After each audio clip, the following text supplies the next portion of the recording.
नमस्कार, नवतेज डिजिटल में स्वागत है। अब रुख करते हैं यूपी की खबरों की ओर। खबर यूपी के अलीगढ़ से है। जनपद अलीगढ़ की दीवानी न्यायालय परिसर के अंदर एक मुस्लिम युवक के साथ लोगों द्वारा दुर्व्यवहार और मारपीट की गई, जहां युवक एक लड़की को लेकर कानूनी रूप से कोर्ट मैरिज करने के लिए पहुंचा था। जहां घटना कोर्ट परिसर के अंदर से शुरू होते हुए बाहर सड़क पर पहुंच गया, जिसके बाद घटना की वीडियो सोशल मीडिया पर वायरल हो गई है। सोशल मीडिया पर वायरल हुई वीडियो में युवक को पुलिस कर्मियों द्वारा जबरन ई रिक्शा में बैठाते हुए देखा जा सकता है। वहीं लड़की अलग अलग धर्म की और सोनू से शादी के लिए चंडीगढ़ से अलीगढ़ आई थी, जबकि युवक अलीगढ़ का रहने वाला है। मलिका हरियाणा के अंबाला में काम करता है।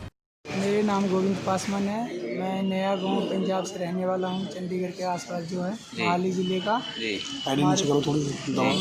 हमारे बच्चे ऑनलाइन के लिए मैं मोबाइल दिया था उनको पढ़ने के लिए। ऑनलाइन पढ़ाई हो रहा था, इसने फेसबुक पे चैट करके मेरे बच्चे के भाला फुसला तक, तो वहाँ से इतना माइंड वॉश किया उसको, बच्चे को उनको बुला करके वहाँ गया। सोनू लंबी बात चली हमारी। मैं इनको ये मुझे बोल रहे थे कि मैं हिंदू हूँ, तो मैं हिंदू समझ के बात करी, कि बाद में पता लगा ये मुसलमान है। ये पंजाब से एक लड़की को लेकर आया था। दोनों शादी करना चाह रहे, दोनों बालिग हैं। इनका एक सोशल मीडिया पे वीडियो वायरल हुआ है। उसे पहचान करके थाना सिविल लाइन पर मुकदमा पंजीकृत किया जा रहा है। खबर यूपी के अलीगढ़ से है। अलीगढ़ के थाना अतरौली क्षेत्र इलाके के गांव चिंतनंगला के रहने वाले दलित समाज से ताल्लुक रखने वाले एक व्यक्ति ने अपनी बेटी नेहा की शादी गांव के रहने वाले नीरज कुमार के साथ दिनांक 30 के बीच तय की थी। और जब दुल्हा बारातियों के साथ गांव पहुंचे तो करीब 9 बजे बारात गांव के रास्ते गलियों के अंदर से होकर गुजर रही थी। दुल्हन के घर से 100 मीटर की दूरी पर गांव के रहने वाले स्वर्ण जाति के जाट समुदाय 40-45 व्यक्तियों ने बारात को अपने घरों के सामने आने पर बारात को रोक दिया और अन्य रास्ते से ले जाने का दबाव बनाने लगे। बारातियों द्वारा विरोध किया गया तो उसके बाद जाट समुदाय के लोगों ने दलित समुदाय के लोगों को मारने और पीटने के साथ पथराव कर दिया। इस दौरान पथराव में महिला और कई पुरुषों को काफी गंभीर चोट लगी, जिसके बाद पीड़िता पिता ने मारपीट की। पूरी घटना 112 नंबर का फोन कर सूचना पुलिस को दी। घटना की सूचना मिलते ही पुलिस गांव पहुंची तो उसके बाद भी मारपीट करने वाले दब गए। स्वयं समाज के लोगों ने जनरेटर की लाइट भी काट दिया। जाट समुदाय के लोगों ने दलित समाज के लोगों पर आपत्तिजनक टिप्पणी की। तुम लोग जाटों के गांव के अंदर बारात चढ़ाने की हिम्मत कैसे हुई?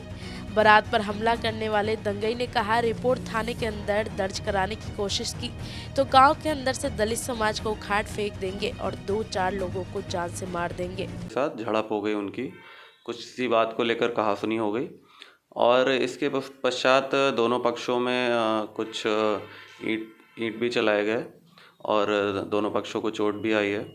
और इस संबंध में थाने पर इन जो जाटो पक्ष है उनकी तरफ से तहरीर दी गई, जिसके आधार पर SC ST और अन्य धाराओं में मुकदमा दर्ज किया गया है। खबर यूपी के हाथरस से है। 13 अक्टूबर को सासनी इलाके के गोपालपुरा में 4 साल की बच्ची के साथ उसी के रिश्ते के भाई पड़ोसी अरविंद ने दुष्कर्म किया था। परिजनों से प्राप्त तहरीर पर पुलिस ने इस मामले तत्काल कार्रवाई भी की है। विवेचक ने सारे साक्ष्य 9 दिन में एकत्र कर कोर्ट में आरोप पत्र दाखिल कर दिया था। बताया जाता है कि पुलिस अधीक्षक विनीत जायसवाल व क्षेत्राधिकारी नगर के नेतृत्व में जल्द से जल्द पैरवी की गई।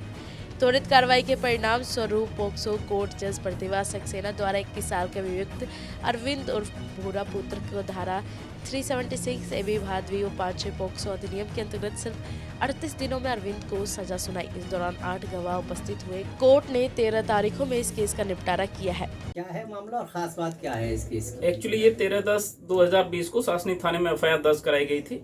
4 वर्ष की नाबालिग बच्ची के साथ दुष्कर्म किया गया था, जिसमें कि ट्रायल माननीय न्यायालय ADJ पॉक्सको फर्स्ट श्रीमती प्रतिभा सक्सेना जी के यहाँ कंक्लूड हुआ। 38 डेज में इस ट्रायल को कंक्लूड करके इसको सजा सुनाई गई है। अभियुक्त को दोषी पाया गया और उसको शेष प्राकृतिक जीवन के लिए आजीवन कारावास से दंडित किया गया है। खबर यूपी के मुरादाबाद से है। बरेली खंड शिक्षक सीट पर भाजपा के हरि सिंह ढिल्लों ने सपा के संजय मिश्रा को 7,963 मतों से पिछाड़कर चुनाव जीत लिया है। उत्तर प्रदेश में इस बार विधान परिषद की 11 सीटों पर हुए चुनाव में भाजपा का दबदबा रहा है। जीत के बाद पहली बार मुरादाबाद पहुंचे हरि सिंह ढिल्लों ने मीडिया से बात करते हुए कहा कि ये प्रधानमंत्री नरेंद्र मोदी और मुख्यमंत्री योगी आदित्यनाथ की लोकप्रियता है कि भाजपा हर जगह चुनाव में जीत रही है। इसमें क्या कहना चाहता हूँ, इसका मतलब बिल्कुल स्पष्ट है। भारतीय जनता पार्टी जिन मुद्दों को लेकर पहली बार उत्तर प्रदेश में शिक्षक चुनाव में उतरी है, उस मुद्दों को सभी गुरुजनों ने, सभी आम जनता ने उसको समर्थन देने का काम किया है। उनका मैं कोटम कोट आभार धन्यवाद व्यक्त करता हूँ। खबर यूपी के जौनपुर से है। मोगरा बादशाहपुर पुलिस द्वारा सतरिया हाईवे पर वाहन चेकिंग कर रही थी और इसी दौरान मुखबिर द्वारा सूचना मिली कि बिहार और बंगाल में पशु तस्करी करने वाला एक गिरोह ट्रक में मवेशियों को भरकर जंगई के रास्ते बिहार जाने वाला है। मुखबिर की सूचना पर पुलिस सतर्कता से चेकिंग करने लगी और इसी दौरान एक ट्रक आते दिखाई दी, जिसे रोकने का पुलिस ने इशारा किया तो ट्रक ड्राइवर पुलिस की जीप में टक्कर मारते हुए भागने लगी। जब पुलिस ने पीछा कर गोवध से भरी ट्रक और 2 तस्कर को गिरफ्तार कर लिया, जबकि एक तस्कर पुलिस को चकमा देकर फरार हो गया। जनपद जौनपुर के नेवरिया थाना अंतर्गत दीपापुर गांव के पास में एक बोरे में लाश पड़ी हुई है। इस सूचना जब देखा गया तो उसमें एक अज्ञात महिला, जिसकी उम्र लगभग 28 से 30 वर्ष के बीच में है, उसकी लाश बरामद हुई है, जो नीले रंग की साड़ी, ब्लाउज, पेटीकोट पहने हुए है। उसके पैर में पायल है और कान में कर्णफूल है, नाक में नथ है, मांग में सिंदूर लगा हुआ है। बने रहे देश विदेश की ताजा तरीन खबरों के लिए नवतेज डिजिटल के साथ। नमस्कार।